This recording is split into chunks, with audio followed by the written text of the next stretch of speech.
Hello guys and welcome to Cricket Caviar. First of all, I want to congratulate all of India and ISRO for a successful moon mission. Chandrayaan 3 has, the lander Vikram has now landed on the surface of the moon, and uh, the rover Pragyan is out on the moon now. So it's an iconic moment in India's history, and we are lucky to be alive to be a part of this.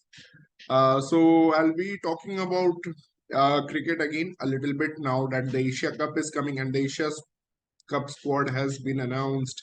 And let's see uh, what is the criticism here for Indian team. And one major criticism that has come in the last few months has been the amount of experimentation that was done when Rohit Sharma or Hardik Pandya were, especially when Hardik Pandya was leading the side in West Indies. There was an accusation of lot of experimentations that were done.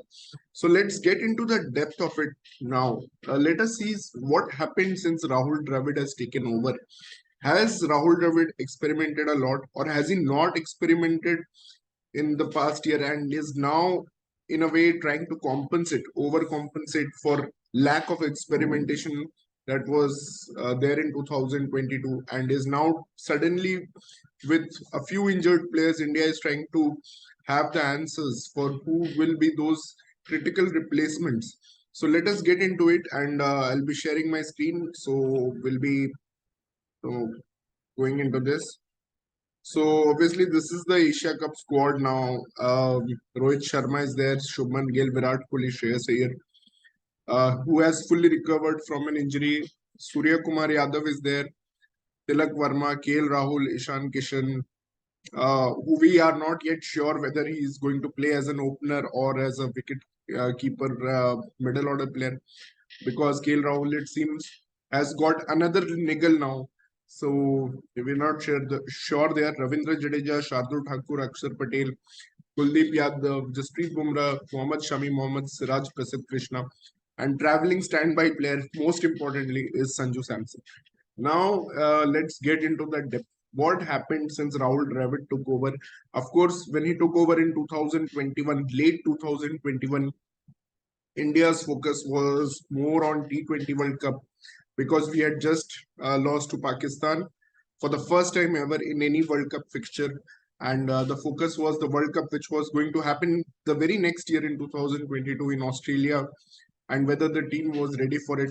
So, for for exactly 1 year, like there was no focus on ODI cricket.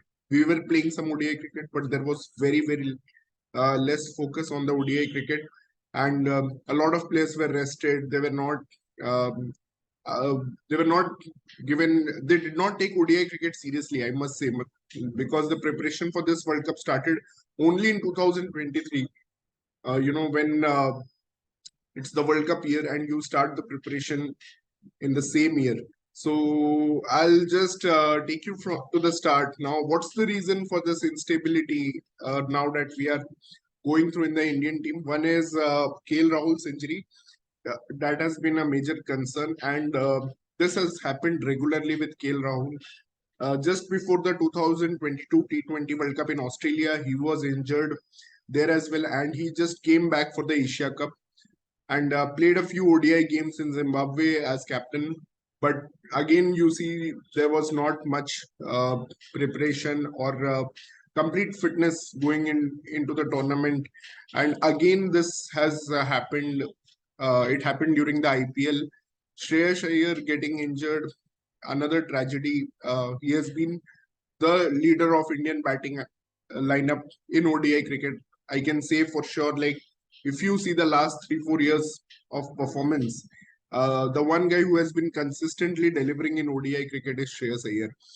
Then, of course, the most important thing was Rishabh Pant's accident, and Rishabh Pant was one player who won the ODI series, the series decider versus England in England against a very good English team, and he was a very important member because he provided a left-handed option, and he was also the wicket keeper, but he met with an unfortunate accident. The another reason which has uh, tortured Indian fans a lot has been the failure of Sky in ODI cricket, because Surya Kumar Yadav has been the India's best batsman in T20 cricket and has been going great guns, but his ODI stats are something he's not proud of. He's himself said it that nothing to be ashamed, but my ODI stats are really poor. And the other puzzling thing is Shikhar Dhawan, when the World Cup happens every 4 years. It's not like the T20 World Cup, which happens every 2 years or sometimes within a year. So for 4 years, for 3 years, 3 out of the 4 years, Shikhar Dhawan was opening your batting in all the ODI cricket, and he was in fact captaining the team when the other players were focusing on T20 cricket. He was the captain, and now suddenly in the year 2023, based on one series in Bangladesh, which India lost, he was shown the way out, and Shubman Gill has replaced him. So we'll see the progression, how it happened, and we'll see. So this is the first ODI series with Rahul Dravid in charge. You can see KL Rahul was the captain, and Rohit Sharma was not fit for this series, so KL Rahul was leading. And you can see the you can just pay attention to the number of players who.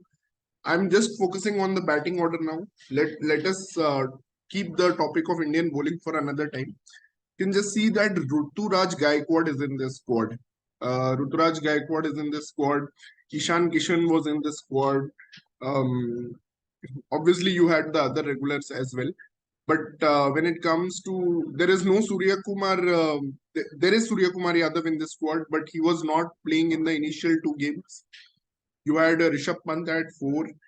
Ishan and Rutur, they did not get a single game. There was no Sanju Samson around this time. There was no Gill around this time.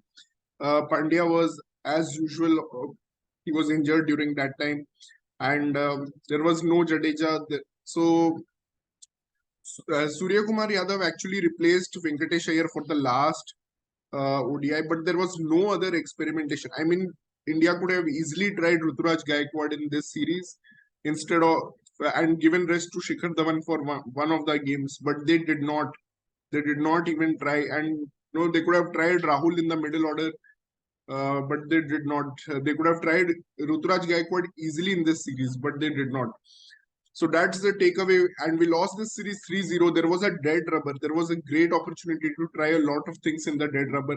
But Rahul Dravid, the man who has been accused of experimentation, did not experiment in a dead rubber. Now what happens next? West Indies comes to India. Now West Indies, when they come to India, Rohit is there. And you have, shockingly, Mayank Agarwal. Mayank Agarwal has come to the ODI squad. You have Ruturaj Gaikwad again continuing in the ODI squad. Again, Ishan Kishan is there. Again, you have Sky. But most importantly, you have Deepak Hooda and Shah Rukh Khan in the ODI squad. But what happens when they play the series? Obviously, Hooda gets the games because India were looking for a spinning, an all-rounder option, a top 6 batter who can bowl a bit. So Hooda gets a game. Washington Sundar gets a game. So Pant again playing the role of number 4. There is no Jadeja and Pandya in the squad. And again, most important thing to note is there is no game for Ruturaj, no game for Mayank Agarwal, no game for Shah Rukh Khan. And even in the dead rubber, India were winning this series 2-0. You can see the third match, no experimentations at all. Absolutely no experimentations. Okay. And of course, I think India were planning to have Deepak Hooda as their all-rounder for 2023 World Cup, which was going to be held in India. And you need a part-timer. Previous Indian teams had in 2011, you had Yuvraj Singh and Suresh Raina bowling part-time. So probably India were looking for that option, Deepak Hooda. But he has had a tremendous fall from the grace. His form has dropped tremendously and is now nowhere in the picture. And, this was a good opportunity. Again, like India tried 3 different openers. They actually opened with Shikhar Dhawan only in the one game, which was a dead rubber game. Before that, in the second game, before that, they opened with Ishan Kishan. Then they opened with Rishabh Pant. So, Rishabh Pant's performance was not that great. He scored an 18 of 34. KL Rahul played in the middle order for only one game, right? So that also could not explain what India were actually trying to do. So you had KL Rahul playing one game at number 4 and no other games. So again, why was Rutraj or Mayank Agarwal not tried despite being in the squad and despite having the opportunity of a dead rubber, and why not Shah Rukh Khan also? So India were trying definitely a line of consistency in squad selection. They were not looking to experiment here at all. Then comes India tour to England. Now this is a big series against the world champions at their home. And again, you have Shreyas Iyer unfortunately gets injured. You have Surya Kumar Yadav playing all the games. Now you see Surya Kumar Yadav in the West Indies series also, 34 of 36. Then you have 64 of 83. Then you have 6 of 7. So Surya Kumar Yadav is getting the backing and is playing all the games. Even in this series, Surya Kumar Yadav plays all the games. He does not have a great series, two average scores, like not much to talk about. Um, Now here also Ishan Kishan doesn't get a game. There is no Ruturaj in the squad. Suddenly there is no Ruturaj in the squad. There is obviously no Gill in the squad. KL Rahul is injured, so he's gone anyway. This is where his pre 2020 World Cup injury actually started for KL Rahul, and he was not part of the squad. So next we come to India in West Indies in July 2022. Obviously now the focus was on T20 World Cup, so a lot of a reserve side was sent here. And here again you have Rutraj, Ishan, Kishan, you have Sanju Samson now in the ODI squad. Uh, I think this was the first time that Sanju was actually named in the ODI squad. You had Akshar Patel here, and they did play, but again, no game for Ishan Kishan and Ruturaj Gaikwad in this series.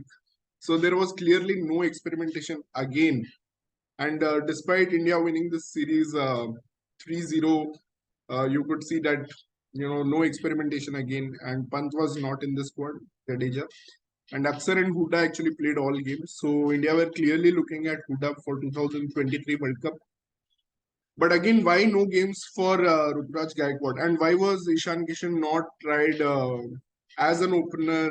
Like now, he will be picked as the backup opener. But that time, he was not even opening. And this is July 2022. Like, this is like 12 months ago, 15 months away from the World Cup.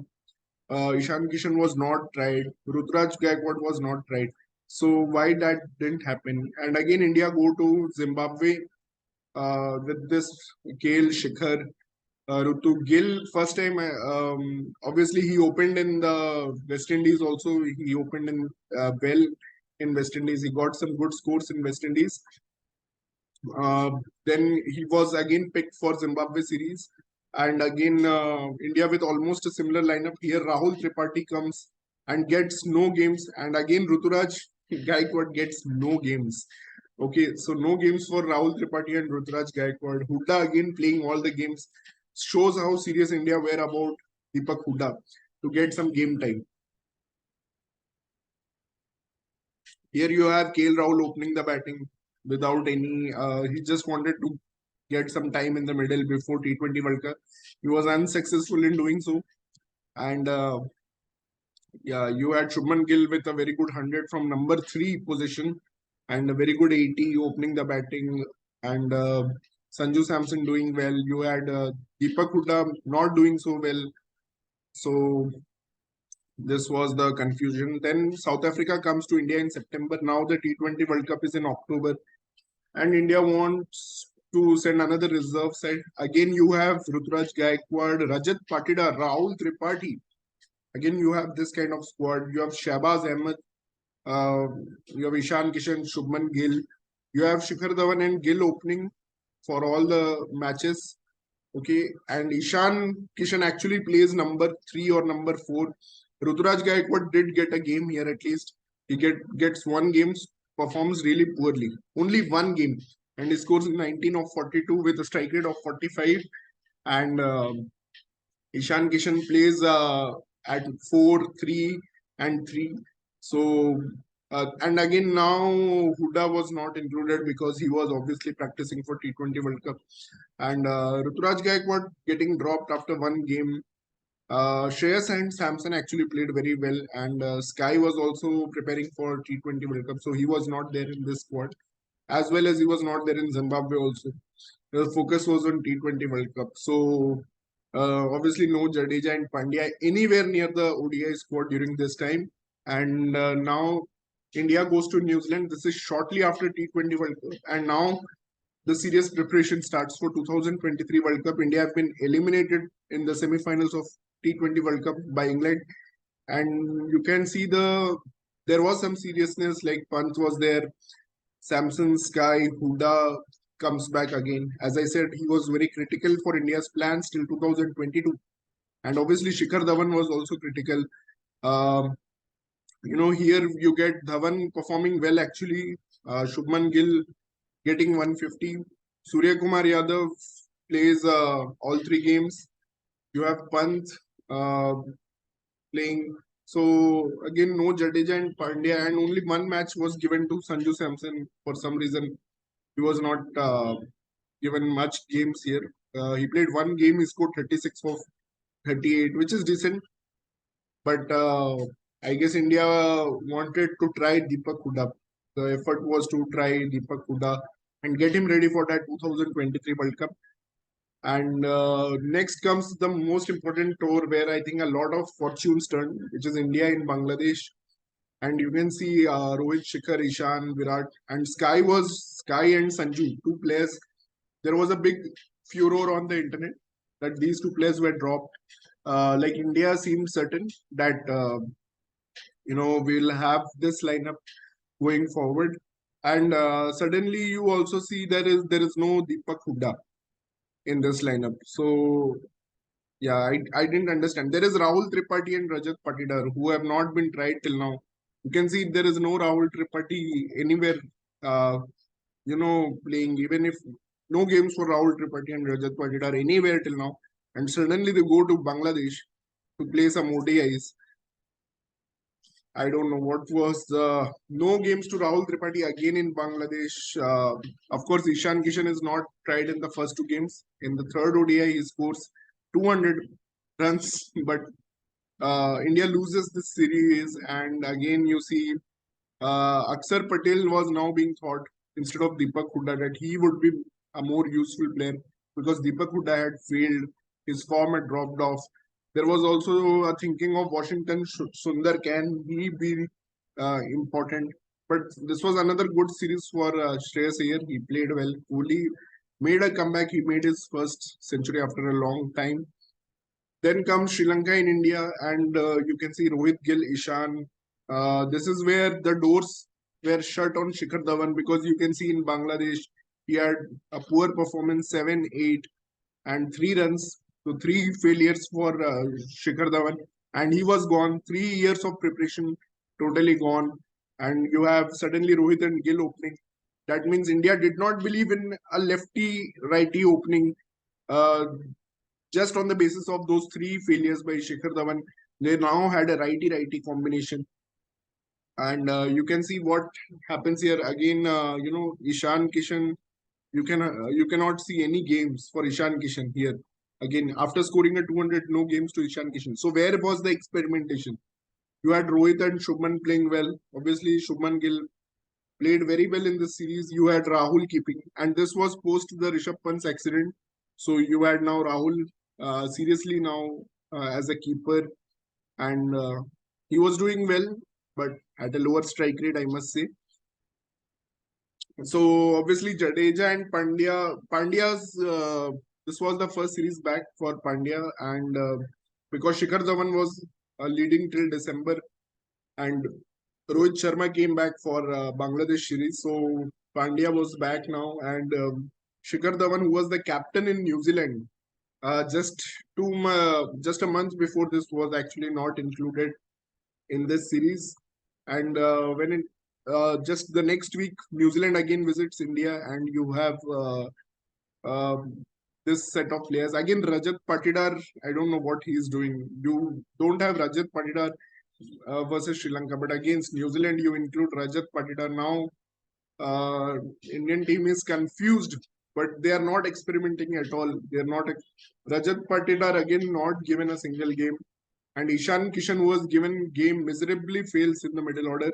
You can see Ishan Kishan scores 5 out of 14, 17 out of 24, and 8 of 9. So not something that would impress the selectors, and that's why again Ishan was moved back to the backup opener role and not tried in the middle order at all. And now Washington Sundar was suddenly being preferred more than Deepak Hooda.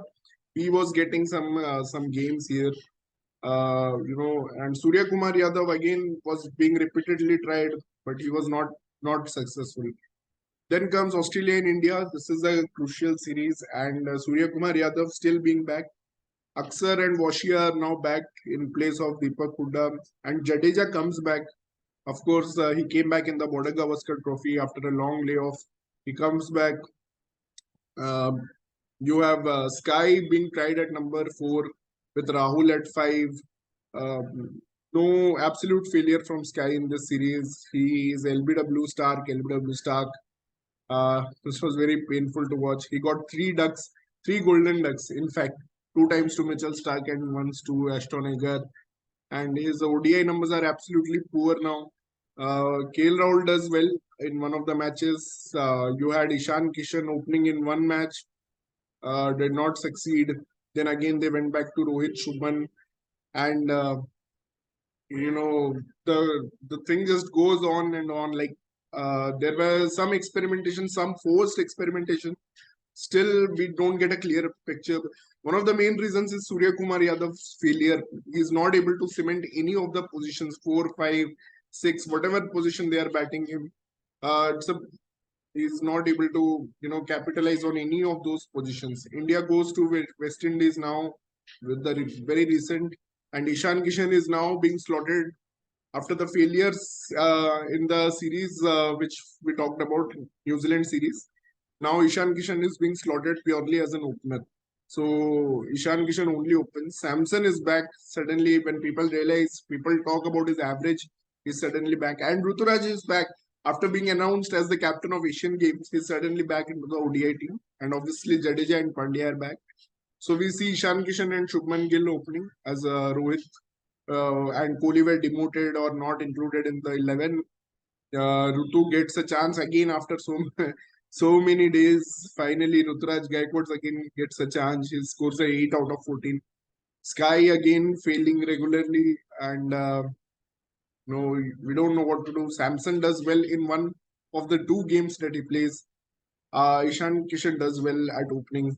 Now, if you look at the overall figures of Indian batsmen in this period since Rahul Dravid became coach, you can see as per the average, Shubman Gill, Samson, Shreyas Iyer, Ishan Kishan, Rohit Sharma, Virat Kohli, Rishabh Pant, Jadeja, KL Rahul 36.69.